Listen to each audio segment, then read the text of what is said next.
Secretary of State for Foreign and Commonwealth Development Affairs if he'll provide an update on the negotiations between His Majesty's Government and the Government of Mauritius over the future sovereignty of the British Indian Ocean Territory.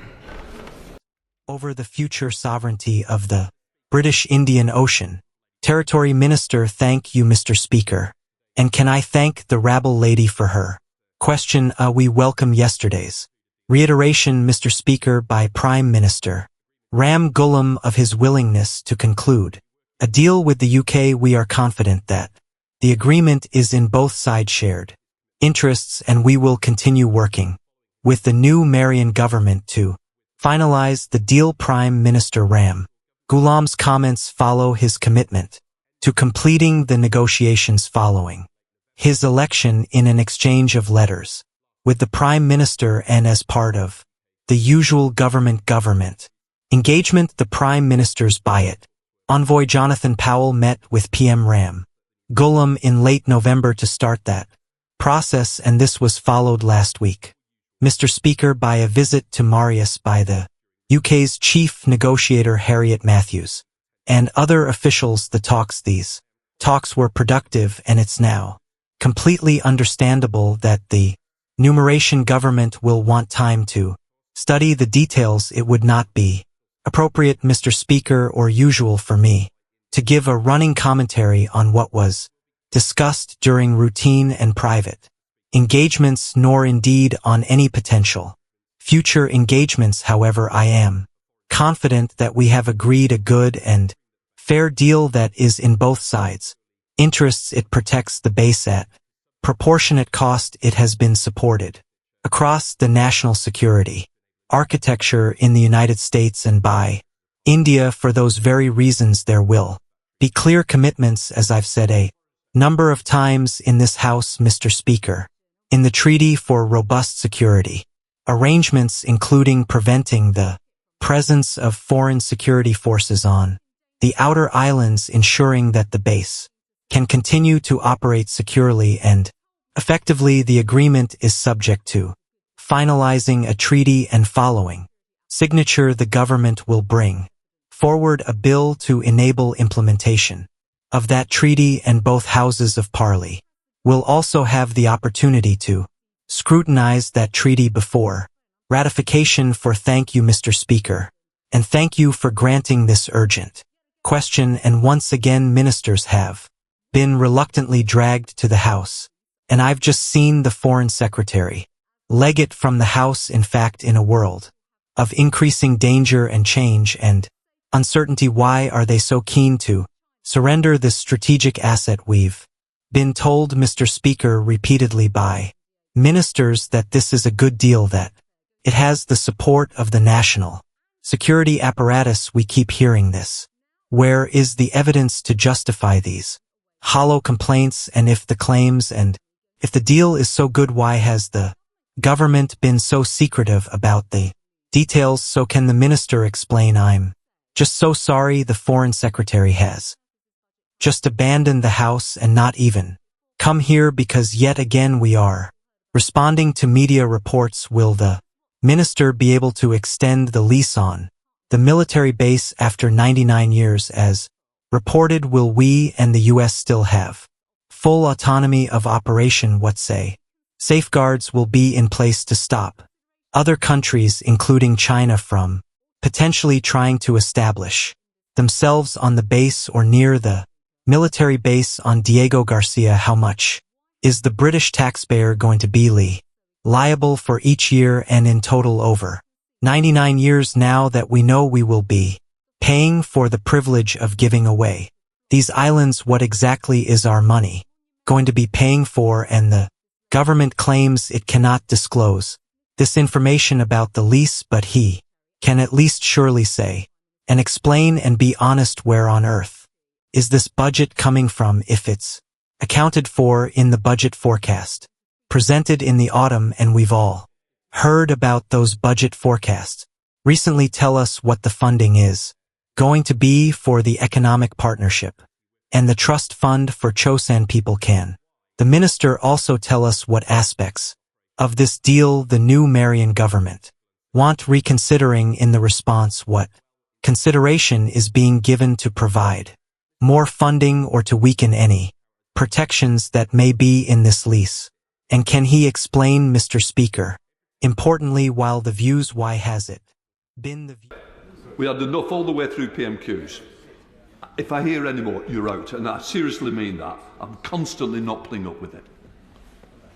The Foreign Secretary and this government have tried to flog it constantly. Not only is this monumental failure of statecraft from this Labour government, it is also a significant humiliation for the Foreign Secretary and his credibility and the Prime Minister. And why are Labour putting the security at risk, ignoring Chians and St. Leave, letting our standing going to free fall in this world? Just to remind people, it is 2 minutes. Well, Mr. Speaker, we absolutely not damaging our security, we're protecting it through this deal, and that is why this deal has been agreed to protect the operation of that base, to protect it against the legal uncertainty, and to ensure that he is on a safe footing well into the next century. Now, Mr. Speaker, she constantly refers to somehow as giving up the base on Diego. This is exactly the opposite. It protects the base on Diego Garcia. It protects the base to continue operating. Mr. Gab, we had enough all the way through PMQS. If I hear any more, you're out, and I seriously mean that. I'm constantly not playing up with it. Minister, Mr. Speaker, she constantly refers as if somehow we're giving up the base on Diego Garcia. That is the exact opposite of what this deal does, unlike the failure to secure that deal under the previous administration, which I might remind the House, Mr. Speaker, went through 11 rounds of negotiations and failed to secure a deal to protect our base. So it protects the base, Mr. Speaker. She asked a series of other questions. She asked me, would we be able to extend the lease? The answer is yes. Would we continue to have the autonomy of our operations for those in our allies? Absolutely yes. Are there safeguards in place to prevent foreign forces or others on the outer islands? Absolutely yes. I have answered the questions on cost a number of times in the House. We're very clear. We are very, very clear that it is not normal practice for the United Kingdom to confirm the value of its payments for military bases anywhere across the globe. We have not done, Mr. Speaker, in the case of any other base, for example, that in Oman, and the United States itself has not confirmed the value of its direct payments for bases, including in Djibouti and the Marshall Islands she spoke about. The Chians, I am confident, having engaged with Chosan communities over many years, that this deal has clear benefits. For Chosan communities, it will allow resettlement of the outer islands. It will allow the restart of visits, and there is the trust fund that she mentioned herself, and it only clear. Mr. Speaker, she referred to media reports. There is a huge amount of speculation. Let's get back to the actual facts on this, Mr. Speaker, which is that Marius, the Prime Minister, has confirmed himself in Marius to his assembly that he is willing to conclude this deal with the United Kingdom. Those are the facts, Mr. Speaker, and we will protect our national security and our interests to okay under Mayan Criminal Code.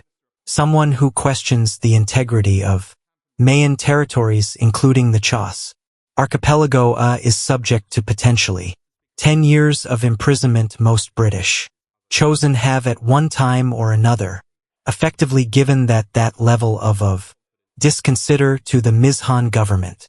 What conversations have taken place by the minister with the Mayan government to ensure that this code will be removed so that it is possible for British Chians to visit Chagos in the event that this deal goes through. Mr. Speaker, as I've said, we take the interest of chosen communities incredibly seriously. The deal provides for Chians to return to the outer islands and be able to resettle it. MES decides to pursue a program of resettlement. Most importantly, we're going to get on with getting those visits going so they can go back and visit islands, including Diego Garcia, with the appropriate protections in place. Liberal Democrat spokesperson Callum Miller. Thank you, Mr. Speaker. The Foreign Secretary told this House on the 7th of October that his deal was in the UK security interest, yet the chaos we have seen since then does nothing to assure our allies nor repel our enemies.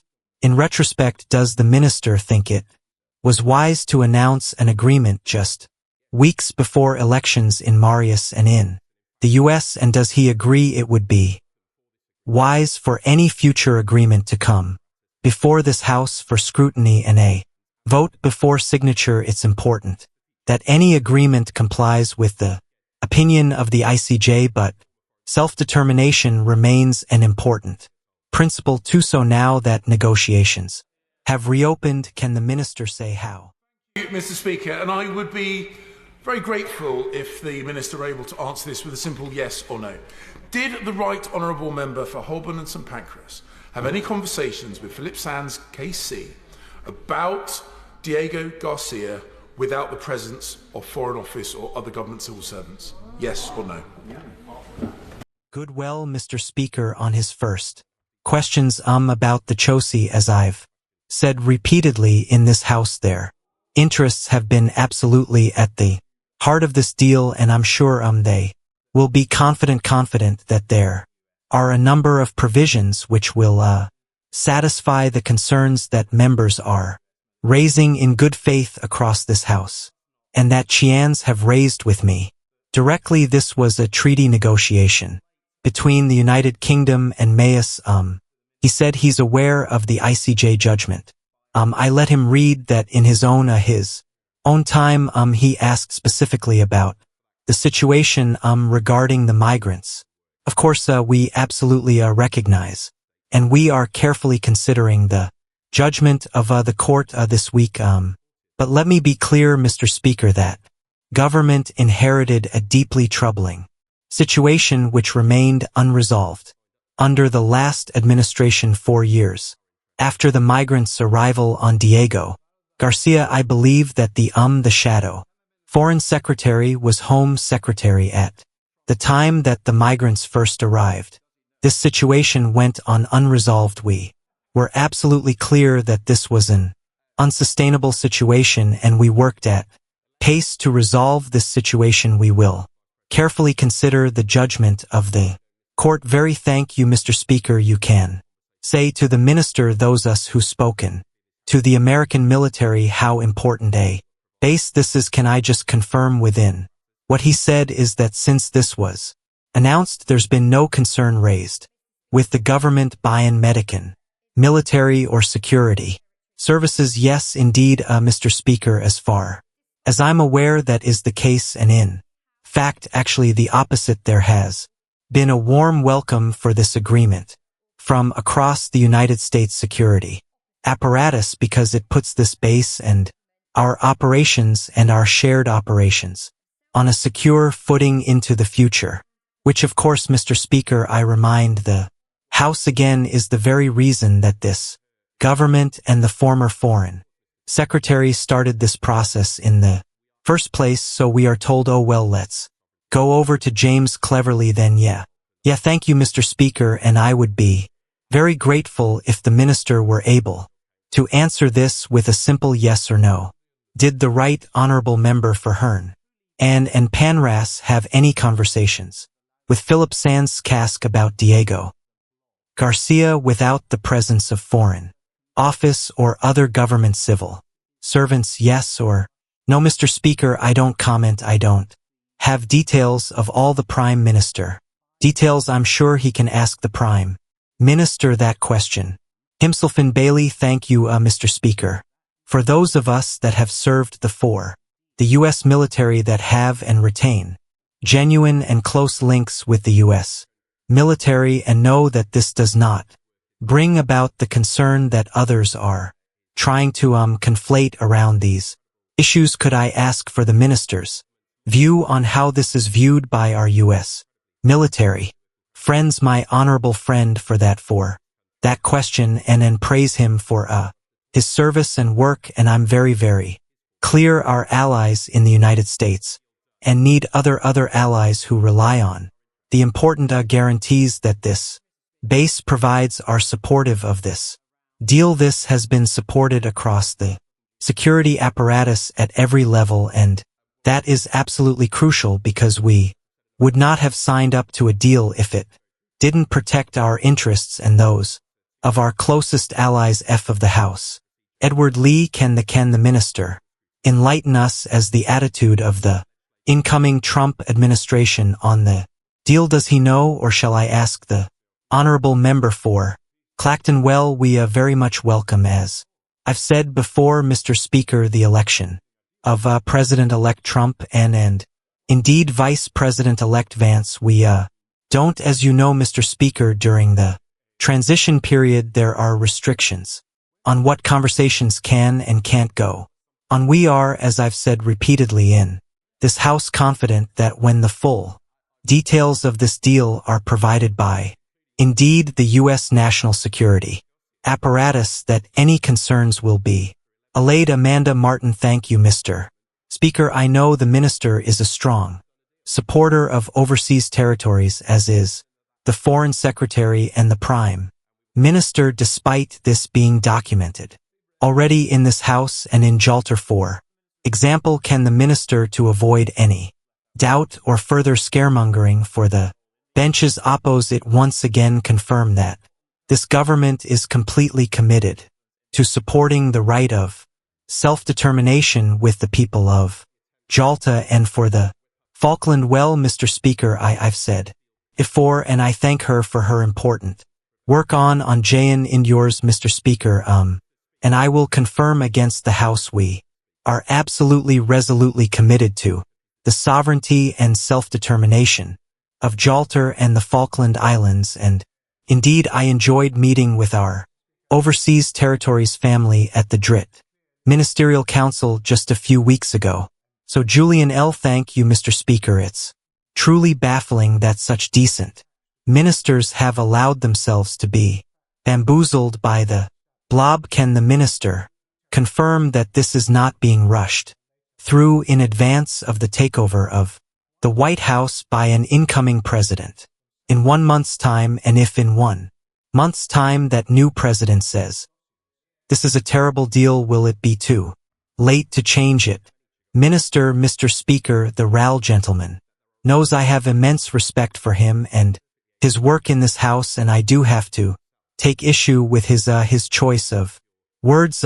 We have incredible officials in this government who've served governments loyally on both sides of this House. They work incredibly hard, and they work incredibly hard to defend the national security in the interests of this country. If anything, Mr. Speaker, this wasn't rushed at all. This was 11 rounds of negotiations under his former government. We got a deal done. We got a deal done that protects our national security in our interest. Br. Thank you, Mr. Speaker. What assurances can the minister provide Parliament? Thank you, Mr. Speaker. I will repeat the question asked by my honourable friend, which the Minister studiously avoided, which is that clearly this deal was not ready to be signed. So why was it announced 2 weeks before the election? We'll go through the normal procedures in the House. I confirmed in my answer to the right honourable lady. To go through that procedure, it will have opportunity for ample scrutiny by both houses, and legislation will be laid in due course. They do. Thank you, Mr. Speaker. The minister gets ahead of himself. He says the government has moved at pace to resolve the situation. The situation is not resolved. He criticizes the last government for not securing a deal. His deal is not secured either. Last time we talked about this, we talked about the Americans not being the president-elect, not being keen on the deal, the Chosan not being properly consulted on the deal. When is he going to come back to the House on this situation and tell us something positive about this cack-handed deal? Minister, well, I've repeatedly stated a number of positive things, including the support that will be inherit in this deal for Chian's Mr. Speaker. The positive fact is that after 11 rounds of failed negotiations under the previous government, we achieved and have done a deal and we're confident that that deal will be supported by our partners, and we will continue to present details of it in due course. Steve R. Thank you, Mr. Speaker.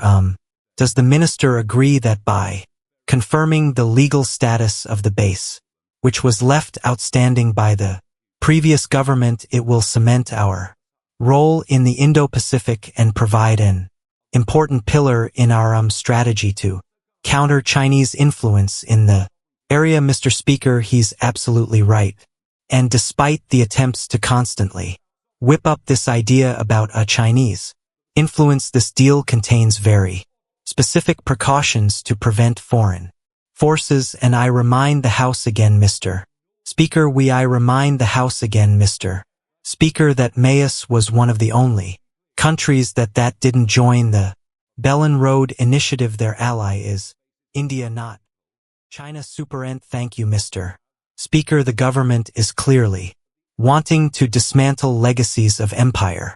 So why then do we think it's so important to attach the Chagos Islands to Maus when in fact that link was only established when both territories were acquired by the French Empire and later acquired by the British Empire? Why do we listen? Don't we listen to the Chagosians themselves instead of imposing the legacy of empire on the Chagosians? Well, I have engaged with many Chosan groups, and he will know, as I've said multiple times, that there are a range of views across the Joseon community, and of course he's perfectly able to look at the legal judgments himself. The fact is that this government wanted to secure the long-term operation of this base and our national security in our interests. We've engaged with our partners, and we've secured a deal which his previous government failed to do. Don't come. Thank you, Mr. Speaker. What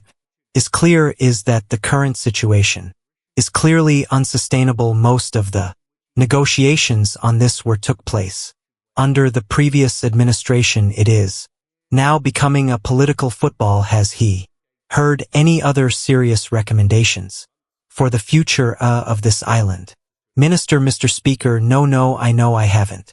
And I certainly haven't heard them from the opposite benches. Thank you, Mr. Speaker. I will repeat the question asked by my honorable friend, which is the minister studiously avoided, which is that clearly this deal was not ready to be signed. So why was it announced 2 weeks before the election? Well, Mr. Speaker, we're looking to protect the national security of this country. We will operate at the fastest and most appropriate pace that we can. The fact is that this has been left languishing under the previous administration, with the future of the base unsecure, and we have secured it. Tim Rocker. Thank you, Mr. Speaker, and can I wish you a Merry Christmas as well? Does the minister recognize that again and again this issue is being raised by the opposition, but the cognitive dissonance of the fact that it was them that opened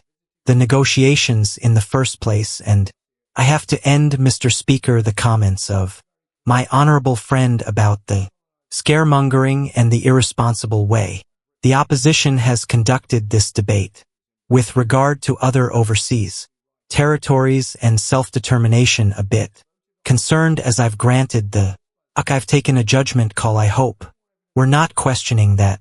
Minister. Well, Mr. Speaker, and it's absolutely right that this House scrutinizes these matters and will continue to get the opportunity to do so in a range of forums. Indeed, I'm meeting with parliamentarians later today to discuss these matters, but Mr. Speaker, there does appear to be collective amnesia on the opposite side. I've raised it on a number of times. Many of them served as ministers in the previous government, and they knew exactly what the risks were to our national security.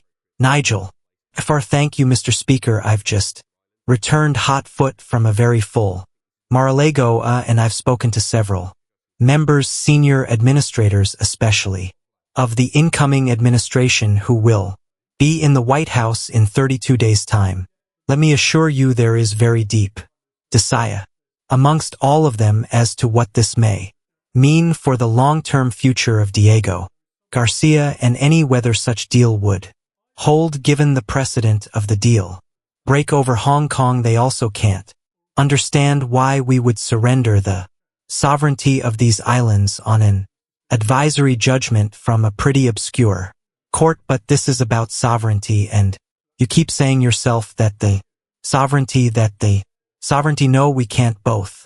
Stop. When you say you mean me. I am having no ownership of this decision. Fair enough. Can we please, if we respect the sovereignty of Gibraltar and the Fton Islands on the basis it's what the people want, can we have a referendum of all of the eligible Chagosians and let them decide what the future sovereignty of the Chagos Islands is? That surely is the only fair solution, Mr. We've been very clear that these were negotiations between the United Kingdom and Marius, and I've set out in the past the reasons for that.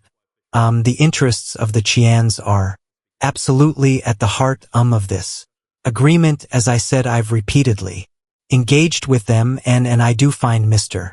Speaker, the honorable gentleman continues to speculate with the greatest respect. He does not know the detail of what is agreed. He doesn't know the detail that has been shared. He doesn't know, Mr. Speaker, the detail that the national security apparatus of the United States has considered, and I am confident, Mr. Speaker, that he would have his concerns allayed when he sees the detail of this deal. Dr. Andrew M. Thank you, Mr. Speaker, and a Merry Christmas to you. The minister says that views across the Josian community is mixed. In my experience, Mr. Speaker, when politicians say that they're simply choosing the views they want to hear, will the minister therefore take the opportunity that has been given by the incoming Mayan government to take a breathing space in which he can consult formally and in a structured way with Chians to find out what they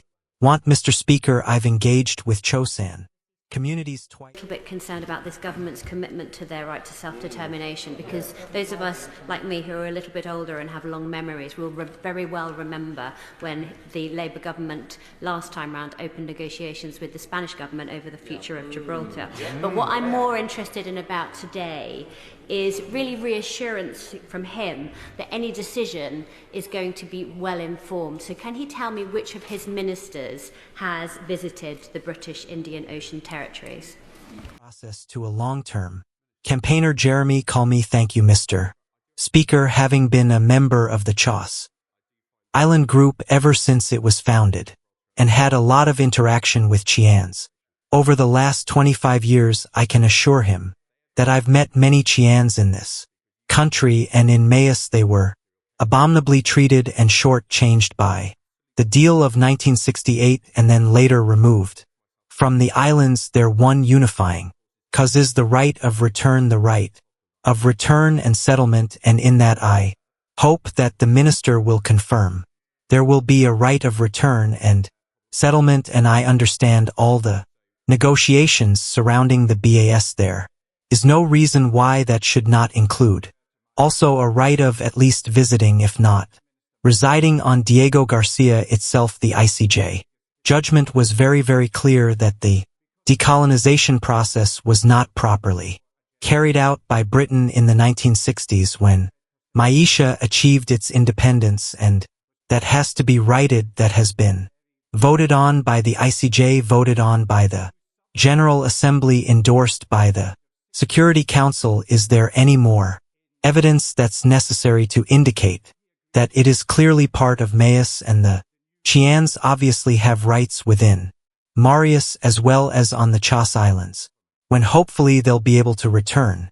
Well, Mr. Speaker, I agree with this characterization of what happened to Chosan in the past. It's a matter of deep regret for this government, and indeed I think that regret is shared across the House. As I said, we will have the interest of Chians at the heart of this agreement he is right to characterize the range of views among Chosan communities in response to the question that I just had, and I can confirm to him that the program of visits will include the ability to visit all of the islands including Diego Garcia with the appropriate safeguards in place, and I hope resettlement of the outer islands. That's certainly provision there for that to happen, and I think this is one of the most likely scenarios in which Toyn can finally return to those outer islands.